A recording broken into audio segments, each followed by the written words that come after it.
Il faut sauver Larcher, il est en PLS parce que la cantine de l'Assemblée va fermer dans pas longtemps. Tu sens la petite goutte de sueur de graisse qui coule sur son front parce que il craint qu'il va pas pouvoir se faire son petit casse-croûte de 10 heures à la cantine de l'Assemblée. Tu le sens, c'est un petit peu comme Caradoc qui se lève en pleine nuit avec son petit bout de saucisson là pour pouvoir prendre l'encart dès 2 heures du matin, 4 heures du matin, etc. Bah voilà, Larcher, lui, il est en PLS. Bon allez, on va rester un petit peu plus sérieux dans ce contenu-là. Je vais essayer de le partager en deux parties. Une première partie où on va parler justement de ce sujet qui est quand même assez inquiétant et qui risque de faire rentrer la France dans une vraie crise économique. Et puis dans un second temps, je vais te donner quand même une piste parce que bon voilà, l'idée c'est pas non plus de dire c'est grave, il faut aussi trouver des solutions pour rendre ça moins grave et puis bah peut-être essayer de s'en sortir. Alors, notre ami Larcher en mode PLS a exprimé le fait qu'une censure du gouvernement aurait de très lourdes conséquences sur la vie des Français. Tu vas voir que la conséquence, c'est pas une petite épine dans le pied, tu vois, c'est carrément une poutre qu'on va te mettre, et c'est peut-être pas dans le pied qu'on va te la mettre d'ailleurs. Et de l'autre côté, sur notre souveraineté, effectivement, ça va être une problématique, et sur notre économie, alerte le président du Sénat, il appelle les députés à un sursaut. Ouais, faut que les députés fassent un sursaut, mais un gros, tu vois, suffisamment gros pour qu'ils dégagent tous de leur gros siège bien rouge de l'Assemblée. Comme ça, on va régler deux problèmes. Le premier problème, c'est le fait qu'on va faire des économies, puisqu'on n'aura plus à payer 7000 boules par à peu près X centaines de personnes dans l'Assemblée aujourd'hui. Et puis, de l'autre côté, la motion de censure, il n'y en aura pas, puisque compte tenu du fait qu'il n'y aura plus de députés. Bon, tu vas me dire, mais attends, je comprends pas, t'es pour ou t'es contre cette motion de censure? En fait, je suis pas forcément pour l'un et pour l'autre. Tu vas me dire, il faut avoir un avis tranché. Je vais te donner mon avis là-dessus justement. C'est que aujourd'hui, ce qui était prévu à partir du moment du premier jour où Barnier a été au gouvernement, c'était de le torpiller et de mettre du motion de censure. On l'a eu le premier jour, le jour où il a été nommé, boum, déjà motion de censure, c'était prévu. Donc ça veut dire que tout le gouvernement, dès le départ, avait prévu de torpiller toutes les idées du gouvernement, quelles qu'elles soient, d'accord. Voilà, concrètement, ça se passe aujourd'hui, donc ça veut dire qu'on se retrouve dans un état qui est exactement au même niveau qu'au mois de juin l'année dernière. On n'a pas bougé. Ça veut dire que pendant 2-3 mois, on a payé des mecs grassement, des députés, des ministres, des secrétaires de ministres, du personnel de maison et tout le Bataclan pour absolument rien du tout, pour ne rien bouger, et voire même pour mettre la France plus en PLS qu'elle n'était au mois de juin dernier. Et de l'autre côté, c'est là où justement ça devient inquiétant, c'est que de l'autre... Alors c'est inquiétant, mais c'est aussi quelque chose qui pourrait être bénéfique pour la France. Si la motion de censure est votée, eh bien on va avoir plusieurs problèmes. Le premier problème, alors le truc complètement faux hein, qu'on passe partout dans les médias, je pense que ça doit être la droite gauchiste de la France qui dit que si on n'a pas de budget, demain les fonctionnaires ne seront plus payés. Ça c'est faux, t'inquiète pas, tu continueras à être payé. Si demain il n'y a plus de budget, les petits retraités miséreux ne seront plus payés. Si tu continueras à toucher ta retraite misérable. Et puis c'est pareil pour ton petit chômage misérable, et c'est pareil pour ton petit RSA de grosse feignasse. Donc concrètement, demain, tout le monde continuera à être payé. Toutes les personnes assistées de la France, du député jusqu'au mec au RSA, continueront à être payées. Ça ne va rien changer parce que ce qui va se passer, c'est que le gouvernement remplaçant, donc là ce sera un gouvernement communiste, faut se le dire aussi, on est déjà bien dans un, dans un gouvernement communiste aujourd'hui, mais là on le sera vraiment jusqu'au bout, vont voter en fait des augmentations de budget par décret. Mais c'est même pas des augmentations de budget, c'est l'augmentation de la dette de la France par décret. Ça veut dire que tu as des nouveaux décrets qui vont augmenter les plafonds d'emprunt que l'on va avoir. Donc ça veut dire quoi? Et ça veut dire aussi autre chose d'extrêmement important, c'est que le budget qui sera en vigueur, donc au niveau de toutes les taxes, tous les impôts, c'est celui de 2024. C'est pas moi qui le dis, c'est dans la Constitution, voilà, tu as le texte de loi, tu pourras les vérifier, tu peux recouper les informations, c'est pas moi qui le dis. Donc ça veut dire qu'une personne qui continuera à avoir sa petite augmentation de retraite, qui initialement, parce que le barème des impôts évolue tous les ans, il change, d'accord, de telle sorte à prendre en compte une partie de l'inflation. Donc le petit retraité qui va augmenter sa retraite parce qu'on va vouloir lui faire plaisir, va se retrouver non pas sur le barème 2025, non, parce que le budget n'a pas été voté, il va se retrouver sur le barème 2024 et il va se retrouver initialement à ne pas payer d'impôts parce que ça aura été voté dans le budget 2025. Et maintenant, il paiera des impôts sur une augmentation et voire même il va perdre le fameux pouvoir d'achat qu'on essaye de protéger tant que ça auprès des Français. Donc concrètement, la première phrase de Gérard Larcher est complètement vraie et pour une fois je suis d'accord avec lui.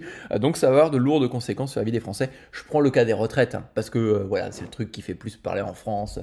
Tout le monde en parle dans tous les sens et tout ça, alors que personne n'aura de retraite quand ça va arriver. Bon, la souveraineté et l'économie du pays, c'est tout à fait vrai. Parce que ce qui va se passer en fait maintenant, c'est que si la motion de censure est votée, eh bien il faut augmenter ces décrets-là. Donc ça veut dire qu'il faut augmenter la dette. Mais la dette, on dit depuis le début que c'est les Français qui vont la payer, mais en fin de compte aujourd'hui les Français ne payent absolument rien, puisqu'on continue à augmenter les impôts des Français pour pouvoir financer tout le reste, tu vois. Et à aucun moment ces impôts ne sont capables de couvrir justement cette fameuse dette qui est colossale. Donc qui c'est qui prend cette dette-là? Eh bien c'est les fameux méchants marchés financiers, tu vois. C'est l'histoire du grand méchant loup, j'en parle très souvent. Tu as le grand méchant loup, c'est les capitalistes, c'est les marchés financiers, c'est la bourse, voilà, c'est tout ça. Ben, ces marchés financiers viennent au secours de la France parce que c'est eux qui achètent la dette de l'État de telle sorte à pouvoir faire en sorte que l'État continue son petit train de vie de gros députés bien payés, de gros sénateurs bien payés, de gros ministres ultra bien payés et qui touchent des retraites beaucoup plus grasses que le petit retraité français de base. Eh bien, concrètement, ces marchés financiers, ce grand méchant loup pointé du doigt par le communiste Berger en disant aux moutons, vous voyez, ils se gavent, ils mangent tout et notamment ils vont vous grignoter. Alors les petits moutons, ils ont peur, ils sont apeurés, tu vois, ils voient ce grand méchant loup, ils se disent ok d'accord, il faut surtout pas s'en approcher, il faut taper dessus, il faut lui donner des coups de bâton, il faut le taxer, il faut le matraquer fiscalement. Et de l'autre côté, le petit berger, il peut continuer à tondre les moutons comme il veut. Voilà, c'est un petit peu l'histoire. Sauf que ces marchés financiers ne sont pas méchants, au contraire, c'est eux qui absorbent la dette de l'État. C'est eux qui permettent à l'État d'emprunter toujours plus d'argent pour pouvoir financer la retraite, pour pouvoir financer le chômage, pour pouvoir financer les RSA et tous ces bazars-là, tu vois. Eh bien, demain, ce qui va se passer, c'est que comme on n'a pas de budget, c'est un petit peu comme quand tu vas à une banque pour faire un emprunt d'une maison. Si tu n'as pas si t'as pas de salaire qui te crédibilise auprès de la banque, il n'y a aucun banquier qui te prêtera de l'argent pour ta maison. C'est logique. Et bien là, ça va être exactement la même chose. On n'est pas crédible auprès des marchés financiers et là, ça va être la catastrophe. Les marchés vont arrêter de prêter à la France. Donc ça, c'est la partie économie du pays que Larcher alerte.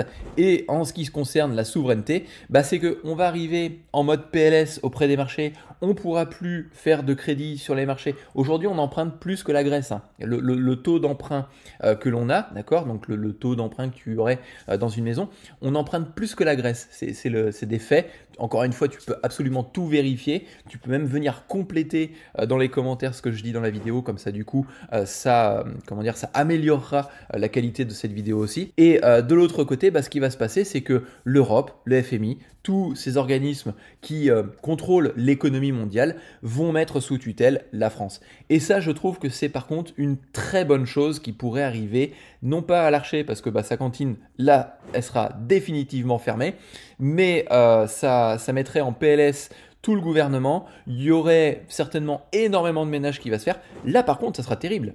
Ça sera terrible parce que les fonctionnaires, il y a de fortes chances qu'ils soient plus payés. Les retraités, il y a de fortes chances que ce soit ceinture.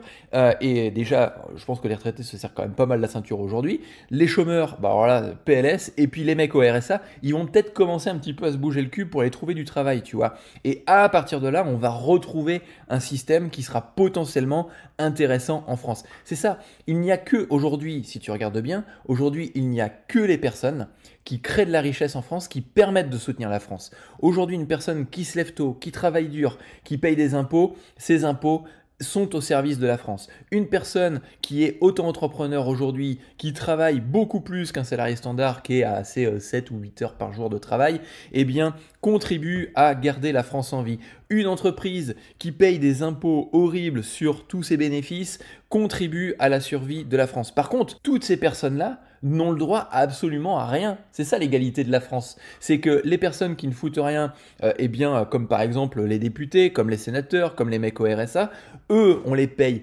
grassement. Mais de l'autre côté, on va se retrouver avec des personnes qui turbine toute la journée pour essayer de se conforter dans une meilleure, comment dire, une meilleure condition de vie. Et par contre, eux, ils se font torpiller d'impôts. Alors tu vas me dire, le tableau, il est quand même pas bien reluisant.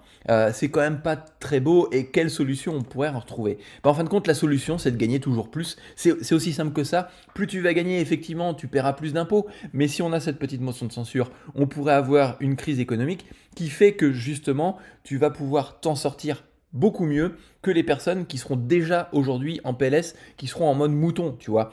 Ces personnes-là qui sont, et je sais pas, enfin, moi personnellement, j'ai pas envie d'être un mouton. Si tu as envie d'être un mouton, bah tant mieux pour toi.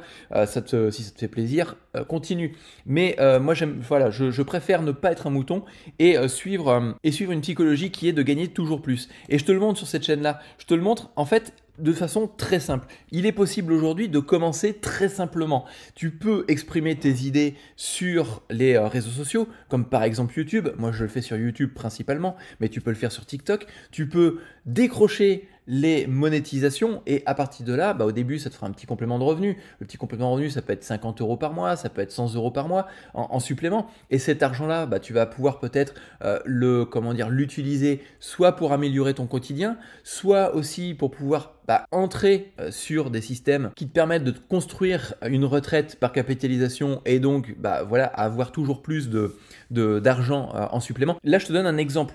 L'idée de cette chaîne-là, d'accord, c'est de te donner des exemples, c'est de te montrer des cas concrets sur lesquels tu peux t'appuyer, que tu peux mettre en place pour pouvoir t'en sortir financièrement et de pouvoir augmenter tes revenus régulièrement. Et notamment ce compte-là, moi je l'ai ouvert il y a que 1 an en prévision justement de te le montrer aujourd'hui. Donc ça veut dire que le 15 décembre qui va arriver, d'accord, ça fera 1 an tout rond.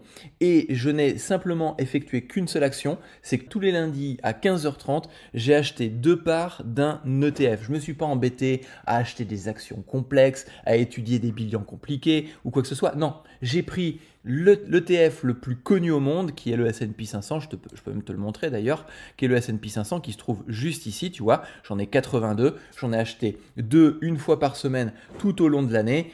Et aujourd'hui, on est sur une plus-value qui dépasse les 13%. Non, les marchés financiers ne sont pas un danger. Non, les marchés financiers ne sont pas le méchant, comme on pourrait te faire croire aujourd'hui dans l'état communiste que l'on est. Pourquoi est-ce qu'ils te font croire ça? Parce que ça veut dire que demain, tu peux gagner ta liberté financière grâce à ça. Alors tu vas me dire, c'est pas avec un compte de 5000 euros que tu vas t'en sortir. Oui, bien évidemment, c'est la raison pour laquelle, sur cette chaîne YouTube, je vais te montrer comment est-ce qu'on va accélérer la chose en augmentant ce capital de ce portefeuille-là. Et ça passe par quoi? Ça passe par la monétisation, par exemple, des réseaux sociaux. C'est le premier point. Moi, de mon côté, je suis freelance, donc du coup, je gagne beaucoup plus que sur les réseaux sociaux. J'ai aucun intérêt, en fin de compte, aujourd'hui, à utiliser les réseaux sociaux pour pouvoir gagner plus d'argent. Je gagne très bien ma vie avec le freelancing, mais je trouve ça dégueulasse qu'en France, on prive les Français d'une éducation économique, d'une éducation financière, pour un simple fait, c'est qu'on les conserve en tant que moutons. On veut qu'ils restent en tant que moutons. Et cette chaîne-là, on l'a ouverte il n'y a pas très longtemps, il y a à peu près 28 jours. Il y a un peu plus de 28 jours, il y a 30 jours de ça. Et si tu regardes les statistiques sur les 30 derniers jours, on a fait énormément de choses. Ici, on n'a quasiment rien publié, tu vois, c'est formidable. On n'a rien publié, on tournait à peu près à 1000-2000 visiteurs quotidiennement. Alors, on va dire 1500 pour faire une moyenne. Et là, on a commencé à mettre une stratégie en place assez intéressante. Cette stratégie, c'est simple, tu t'abonnes à cette chaîne-là, tu regardes ce que je fais et tu reproduis. Tu peux faire de la mécanique, tu peux faire de la maçonnerie, tu peux faire de la musique, tu peux, je sais pas, être même dans le domaine écologiste, tu vois, partager des idées, tes idées dans le domaine de l'écologie. Eh bien, ça c'est quelque chose que tu peux faire très simplement. Tu prends ton téléphone, tu commences à filmer, tu commences à parler. Tu n'es même pas obligé de montrer ta tête. Je le fais volontairement sans montrer ma tête. Peut-être que plus tard, je montrerai ma tête, mais je veux vraiment montrer que de façon très simple, on peut réussir à faire quelque chose. En l'espace de 28 jours, on a fait plus de 300 abonnés. Ça veut dire qu'on est à 836. D'ici, pas fin de semaine prochaine peut-être, on aura atteint la barre des 1000 abonnés. Qu'est-ce que ça veut dire quand tu atteins la barre des 1000 abonnés sur YouTube? Ça veut dire que tu atteins une petite étape supplémentaire. Tu deviens éligible à une étape supplémentaire. Cette étape-là, c'est d'atteindre les 1000 abonnés, c'est de faire 4000 heures de vues. Je t'ai montré dans une vidéo précédente qu'on avait atteint les 2000 heures. Pour l'instant, c'est pas encore rafraîchi parce que ça date du 28 novembre et je tourne le 4 décembre. Donc, il y a un delta en termes de calcul parce que YouTube prend du temps à rafraîchir toutes ces informations-là. Mais ça veut dire que bah, voilà, les 1000 abonnés, c'est pas infaisable en mettant une stratégie simple. Et puis le nombre d'heures de 4000 heures, bah, c'est assez simple à atteindre, notamment ces 4000 heures sur un an. Tu les feras forcément. Tu trouveras forcément des sujets intéressants. Et c'est pour ça, sur cette chaîne, je veux te montrer par le biais de petites vidéos que je fais comme ça, quasiment à l'arrache. Je fais exprès en plus volontairement de ne pas faire trop de montage. J'utilise des outils, si tu veux, je t'en parlerai, tu me diras dans les commentaires. Et puis dans ces cas-là, on en parlera ensemble. J'utilise des outils pour accélérer ma production de contenu. Comme ça, du coup, je passe pas beaucoup de temps parce que je t'avouerai que moi, mon boulot principal, encore une fois, c'est être freelance. Enfin voilà, je suis freelance. Donc pour le coup, c'est pas mon activité principale. Et pourquoi est-ce que je suis à tel point convaincu que tu peux décrocher la monétisation, que tu peux gagner de l'argent avec YouTube? C'est parce que j'ai une autre chaîne YouTube, justement. Et sur cette chaîne YouTube, elle tourne depuis des années, je ne fais presque rien dessus et je touche la monétisation de YouTube. Donc c'est pour te prouver en fin de compte, en partant de zéro, en repartant de zéro sur cette chaîne-là, que tu peux de ton côté décrocher la monétisation, que tu peux gagner de l'argent avec les réseaux sociaux, simplement en partageant quelque chose que tu aimes partager. Moi, je parle de politique économique parce que ça m'intéresse, et puis parce que c'est un sujet que je peux couvrir assez facilement, mais tu peux parler des sujets que tu veux de ton côté. Alors, tu as deux choses à faire en fin de compte. La première, c'est tout simplement de t'abonner à cette chaîne. Comme ça, YouTube, de façon naturelle, elle va te proposer mes prochains contenus et tu retrouveras par exemple des tutoriels qui t'expliqueront comment est-ce que tu peux faire un petit montage rapide vidéo et d'autres sujets de ce même type. Et de l'autre côté, la deuxième chose que tu peux faire, c'est que les débats sont ouverts, alors exprime-toi dans les commentaires.